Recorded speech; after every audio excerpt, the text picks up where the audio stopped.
Hi అండి, నేను మీ సుజాత. Welcome back to Sam creations. ఈ రోజు వీడియోలో మక్క గారెలు ఏ విధంగా చేయాలో చూపిస్తానండి. ఫస్ట్ మొక్కజొన్నల నుండి గింజల్ని సపరేట్ చేసుకోవాలి. ఇందులో మిర్చి, జీలకర్ర, ధనియాలు, వెల్లుల్లి, సాల్ట్ వేసి గ్రైండ్ చేసుకోవాలి. మొక్కజొన్నలని వినాయక చవితికి పాలవెల్లి కడుతూ ఉంటారు. వినాయక చవితి నెక్స్ట్ డే పత్రిని పక్కకి తీసేసి మొక్కజొన్నలతోటి వడలు చేస్తారు. ముదిరిన మొక్కజొన్న అయితే ఆ మొక్కజొన్న నుంచి విత్తనాలు సపరేట్ చేసి ఒక గిన్నెలో వేసి ఒక హాఫ్ అన్ అవర్ నానబెట్టుకోవాలి. నానబెట్టుకున్న తర్వాత గ్రైండ్ చేసుకోవాలండి. గ్రైండ్ చేసుకున్న తర్వాత ఒక గిన్నెలోకి తీసుకోవాలి. ఇందులోనే కొత్తిమీరని యాడ్ చేయాలండి. కలెమాకు కూడా వేసి కలపాలండి. నెక్స్ట్ కవర్ మీద ఆయిల్ ని రాసి పిండితోటి ఈ షేప్ లో చేయాలండి. నెక్స్ట్ స్టవ్ మీద ప్యాన్ ని పెట్టేసి డీప్ ఫ్రై కి సరిపడా ఆయిల్ ని తీసుకొని అందులో గారెలు వేయాలండి. గారెల్ని టూ సైడ్స్ కాలే విధంగా తిప్పాలండి.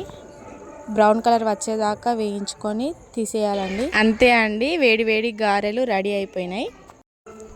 ఈ వీడియో నచ్చితే సబ్స్క్రైబ్ చేయండి, లైక్ చేయండి, మీ ఫ్రెండ్స్ అండ్ రిలేటివ్కి షేర్ చేయండి.